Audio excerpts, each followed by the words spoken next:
So this is a topic that I've avoided discussing this show for a long time, namely because I don't like the absolute nature that this topic always tends to take in one way or another. I think this is one of those topics, especially on the internet, where people take it as either you believe one thing or the other, and it rarely ever ends in a productive conversation for that reason, right? And that's a reason I've really avoided this topic. I want to discuss it though. I want to discuss it through the lens of multiple different avenues because I do think that this is such an interesting conversation. I think it's a conversation where there are so many different ways to take it, and so I think it's ultimately subjective. Like, literally the most subjective thing you can get, right? I think there's so many interesting avenues to discuss. So for that reason, what I want to do here is not shy away from giving my own opinions. I do have opinions on this topic, of course, but namely give credence to all the sides of this, because I do see so many interesting ideas coming from all the sides. And I think it's an all-encompassing discussion about morality, art, and all these other things. I think the best place to start is with death of the author here. I think it's a topic, or rather a concept, that is super relevant to this conversation, and one that many people are very familiar with probably in this audience. The idea that the second an author or an artist, using the term very loosely here, releases a work to the world, they effectively die within that work, meaning that they get no say over the interpretation of the work. They are no longer present in the work at all. This is a topic that I'm sure you're all familiar with. It's an every pop philosophy thing ever now, it feels like, for good reason, because it's a concept that, whilst we can debate whether true or not, definitely ends up being how it goes, right? What I mean by this is that if you look at many works nowadays, they are completely and utterly embraced by communities the authors wouldn't have agreed with, to promote ideas the authors of these works wouldn't have agreed with, right? A great example of this is The Matrix, right? To use a fairly internet-adjacent example here. The Matrix is made to represent a transgender experience in the world, and that's not at all what people on the internet use it to describe, at all. Dare I say, the way that The Matrix has been embraced on the internet is maybe diametrically opposed to its original design. And I think that's interesting. I think it's interesting because it kind of proves that this concept, at least functionally, is true. You can see a very similar thing happen with 1984, right? So we can basically look at this and accept the fact, yeah, that's kind of how things work, right? And for this reason, we would extend it from this interpretation idea that the author dies in the work's interpretation to say that the author also does not have a say in the work's morality at all. They since they are not present in the work at all, the art is basically pre-separated from the artist. It's not even a question of should we separate the art from the artist. It's more just a conclusion that the art's already separated. There is no such thing as art tangled to the artist, right? So I think that it's important to say that death of the author is a concept. It is I guess you could call it a theory, right? By philosopher Roland Barthes. It is not a fact. It is not, as much as we can look at things and go yeah, that's kind of how it goes sometimes, especially now with the way that the internet tends to embrace things. I mean, American Psycho, another great example of that. As much as we can say yeah, that's kind of how it goes, I don't think we could say that's how it works, right? I think that's a much bigger statement to go yeah, no, this is objectively how things work, because it's not. There are plenty of works where the author's legacy is super present in it, right? So many works where the second that you mention the work, basically the story of said work comes right after it, because the author is just that tied to it, right? So I don't think we could say that this is how it works in a blanket way, but I do think that we could say that this is how it goes often, right? And because of that, I don't think it's wrong to extrapolate that the way it also goes often is that the work is separated from the artist automatically, right? And it is. I mean, functionally, it is. That is a true statement, because think of how many songs you guys know or enjoy listening to that you don't know the artist of. I know there's a ton for me that my friends have played for me. I'm like, that's a great song. Don't know the person who made it. Even if I do know the author or the artist of a work that I enjoy, sometimes I don't know everything about them. There can be so much that I don't know just because, I don't have time for all that. I really only know things about the authors of the work if I'm really into the work. Then I look into who made it. But otherwise, I know very little about most of what I consume, right? So for that reason, it's really hard for me to look at that and go that's not how it works, because I think it just really is how it works. However, this is up for debate. There are rebuttals to this. As I said, this is not a solid scientific framework. It's just more of a theory come up with by Roland Barthes here. So I think it's important to give credence to the fact that there are other interpretations of it. Namely, a very large other interpretation would be that, well, the interpretation's not very similar to the artist being present in the work, right? Just because their work gets for all intents and purposes misinterpreted does not mean that they're not present in it anymore. This person would say that you cannot separate an author from their work at all. Like there is no way to say that this art exists in a void. There will always be someone attached to it, because to make art you need to put so much into it. And this is true. You need to put so much emotion into a work of art to really make it into something. Can you separate the person from their emotions, from what they put into that work of art? That's a tough question right there. That's a really hard question. One that I don't think we have an answer for, right? I think that's like something that is beyond science or whatever, if we can truly separate an individual's emotions from their artistic output.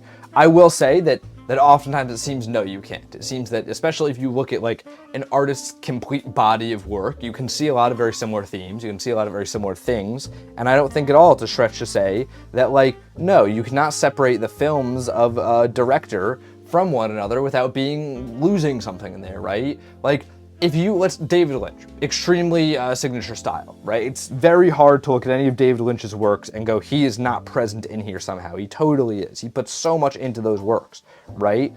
The only way to really separate is if you were to take all the things out of the David Lynch films that make them like David Lynchy. That's a weird word, but yeah, you get it.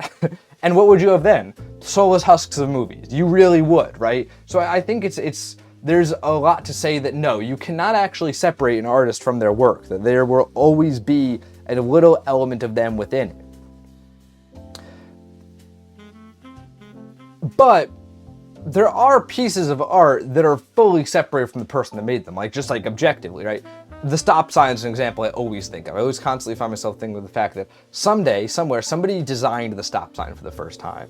Somebody decided on the octagonal shape of it. Somebody decided on the exact shade of red, the thickness of the border of it, right? I don't know what country you guys are in, but I'm sure you guys got stop signs. Just, think about that stop sign there. And if you don't think that it's very, very much intentionally designed, try and draw a stop sign right now from memory. You'll notice it almost always looks nothing like the stop signs that you see around you, because they are very much like meticulously designed. I don't think anybody though would look at the stop sign and be like, well, we can't separate this from the designer. I don't think most people know who the designer, I don't know who the designer of the stop signs are. Like, this is pretty separated from them. Now, the other idea here is though, like what in that person's life led to them being the person that came up with that style, If we had a different individual designing the stop sign, would it be a circle instead, as I'm sure it is in many other places, right? So like, to say that you can't see any of the creator of the stop sign in it is probably not true, but also we don't see the creator of the stop sign in it, You can remove the creator from that, as I think all of us have, and still have the stop sign. So I think that there are opposing perspectives on it, but I am largely sympathetic to the idea that there will always be a piece of the artist somehow present in whatever work they make, right? I think that that's probably an accurate idea, right? So this leaves us with some tricky things here to discuss. This leaves us with some tricky ideas, because on the one hand, we could say the artist is already separate from their work. On the other hand, we could say you can never separate them from the work. And you could extrapolate two ideas based upon that, right? But I think there's also a conversation that people, when we're having the conversation, separate the art from the artist, the conversation of can you separate it is usually an afterthought to the idea of should you separate it. And this is where I tend to struggle. This is where I do struggle with this idea. Because largely, especially in the modern context, people say we should separate the art from the artist, typically when the artist does something bad, right? Kanye is a great example. It's probably the most public thing ever, what's happened in the last 5 years with Kanye. He was tough to defend, always, but like once you got to nowadays, it's like you basically need to give a letter of caution before you talk about Kanye, right? And I mean, I'm sure many of us remember how in 2022, when he did all that stuff for the first time, when it was really like heating up, everybody was like, don't listen to Kanye anymore. Like, boycott the music, right? I think it's tough, right? Because like, one, it's tough to say like listening to Kanye from 2004 is at all the same as listening to what he's saying now, right? Like, I feel like that's kind of an absurd thing. Two, he's kind of already separating it for us because there are some people are tuning out just off disgust alone. Three, though, if we are to say, like, the rebuttal to this, we need to separate the art from the artist. Is that the right answer? Is the answer to keep listening, consuming the art, but fully separate the art from the artist because we have a moral issue? Is that the right answer? Or is the right answer to actually bring the art closer to the artist and analyze it from an even more critical lens? It depends what the goal is here, right? Because I am aware that on a functional level, this idea is usually based off an idea of boycott, right? Don't listen to Kanye anymore because you are patronizing this horrific guy if you're doing so. Yeah, like, nice, but also at the same time, you're like, will it ever actually have an impact, I think, is the other question. I think you could say yeah, because I mean, he's probably, I can't imagine he's doing as well financially, not that he's suffering, but like, I think a lot of people just off impulse have tuned out. I know that like, I don't listen to quite as much as I used to, not in even any way of like purposefully, just because like, it sucks sometimes listening to him now, because it's like, man, you got to think about how far this guy's fallen, right? So because of that, I don't think that that's the worst cause, but I also do think that it's like a little bit of like, all right, like, you know, you're gonna convince everybody to do that, right? And then like, even past that, so does the line get drawn then the second that he passes away, the second that he can no longer profit? Then do you go back and listen to it? Like, the idea of boycotting, almost admitting, like, I still want to be listening to this work, right?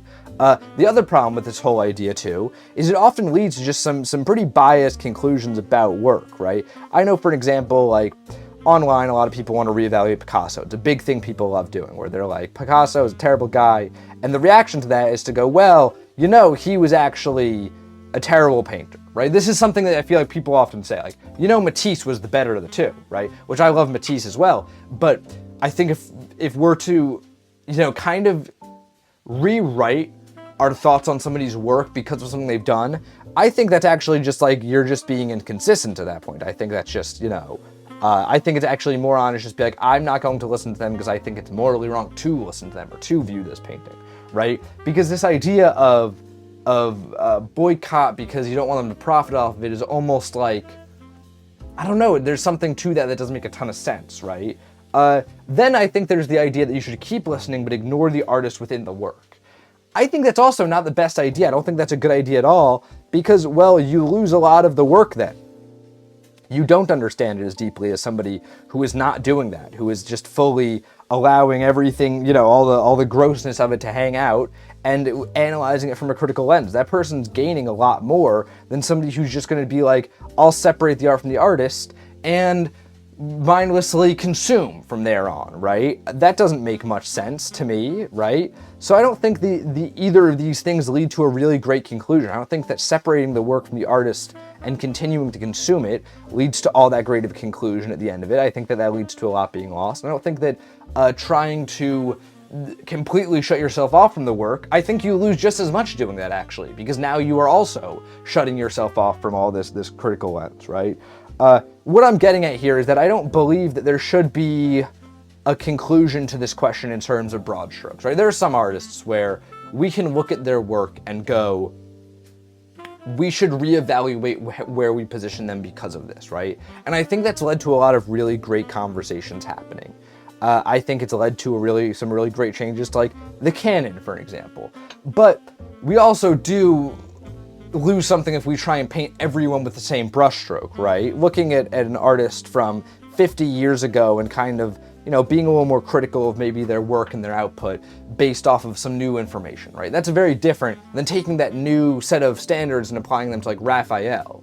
Like, yes, I'm not gonna say like, oh, we shouldn't condemn anybody for anything that when they didn't know better, or like, you know, that whole argument of like the Dave Chappelle joke where he's like, you can't judge somebody by the old speeding limit, and it's like, dude, you were being like, that was 2010, that's not that old of a speed limit. But like Raphael, Da Vinci, they're living in a whole different world. You can't judge them off the same standards whatsoever, right? So should we take them with the same strokes? Obviously, I don't think anybody would say that we should. I think that would be silly. Like, I think all of us can agree that'd be a very silly thing to do, right?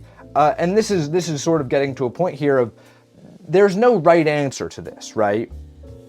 I think if you take it from the perspective of, yes, you should separate the art from the artist and keep consuming their work because they don't exist in the work, I think you lose a lot. Because I think that if you analyze Picasso's works and try to forget who Picasso was, you lose a lot of what's great about those works. I think Picasso's imperfection is part of what makes them so interesting. In a similar way that if you try to, listen to old Kanye and forget what he ended up becoming, you also lose something in that work, right? Looking at things with a critical lens does not make you approve or disapprove of them, it makes you learn from them. And I think that's what this conversation's missing. Sort of this other critical lens where we can go, well, this is really bad, but we can also really take something away from that too. And it all comes down to really open conversation. This is why I hate the internet discussing this topic, because it can never lead to that on the internet. There will never be a perspective from that on the internet. Like, that's not ever going to happen. There's never going to be a good conversation where people truly learn things. Not in a 20-minute video made by a guy painting in a liminal tan space, and also not in any sort of comment section, not anywhere, It's just always going to lead to an unproductive conversation when we try and take these broad strokes, when we try and come up with the right answer to a question, rather than learning something in our exploration of said question. The other reason I don't think that we should ever take one broad answer to this question is because of the way art works, right? Art is something, if you are creating art, right, as I'm doing here with this painting, if you're doodling alongside this, as you're doing anything as simple as, thinking of something you're going to paint later today maybe, what you are participating in is, and I don't mean to be over dramatic here, but it is a tradition that has lasted since humans began, right? There are thousands of artists that came before us, there will be thousands that come after, and they each bring their own unique perspective to this thing we call art, right? Right now, there are hundreds of people going back and reevaluating work from 500 years ago, and there are, people from today making new work that will someday be reevaluated. Like, all these things are happening at the same time, and this idea of arts, the arts, all these concepts, they're so in motion, they're so constant, they are never letting up, and I think to end a conversation means that we end the window that we get to learn from this thing, right? There will never be an answer as simple as should we separate the art from the artist or not. But what there always will be are new opportunities to discuss this question, because it won't ever have a right answer. It will never end, and it will always be a little bit of a gray area. And I think that's what we've lost here. I think that's what this conversation needs, is a intention to look at things and actually go, okay, well, like, we learned so much about emotions and about each other from our art already. Why don't we learn about morality from it too? Why don't we have these conversations, And listen, I'm not always saying there's a perspective to learn in these things. I'm saying most of the time there's actually not a perspective to learn. If someone did something horrific and objectively bad, that is one thing. You can decide from there if you want to consume that art or not. I don't think that that is the conversation that's going to lead to something super productive. But I'm saying that a lot of this idea of separating things not due to the fact that they are reprehensive, but rather they're morally gray, leads to us losing a lot. I think we lose a ton whenever we try to do that. And I think that critical thinking and conversations only get shut down when we try and say, this is the answer, I'm going to preach this, or I believe this, and if you disagree, you're wrong. That is just never going to be a good thing. And I think that, it's kind of some bullshit to, try to shut down a conversation otherwise. So yeah. That's my take on that. Sort of a tough one today. This is one of those conversations that's really big, way too big to cover an episode. So I got some of my grounding thoughts out here. I have no doubt this will be very similar to many of the conversations on the show, though, where this ends up getting discussed for a long time forward. So stay tuned for that. I'd love to hear your thoughts in the comments below. This is The Painting. Go check it out on the TikTok and the Instagram. And until next time, guys, gals, and pals, my name is Max Dice. This is Painting Talk episode 263. I'm here every morning, painting and talking with you all.